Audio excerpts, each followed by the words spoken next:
அப்பா அப்பேற்பட்ட பாருங்க இந்த நாட்டில் இருந்தால் நான் நாடே அழிஞ்சு போவோம்.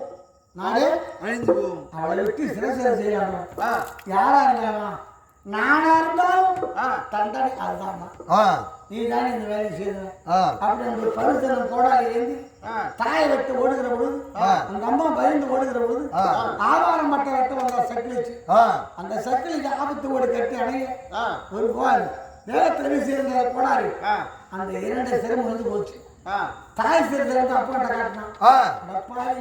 நானே ஆத்திரத்தில் அறிவுன்னு சொல்லியிருந்தாலும் பெற்ற தாயை கொள்ளலாமா?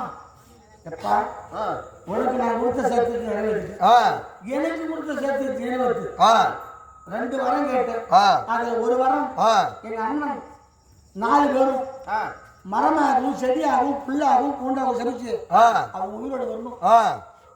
இறந்து போன என் தாய் 2வது வரம் மீண்டும் உயிர் பெற வேண்டும். ஆமா அப்படி இந்த பரிசுராமன் அந்த வரம்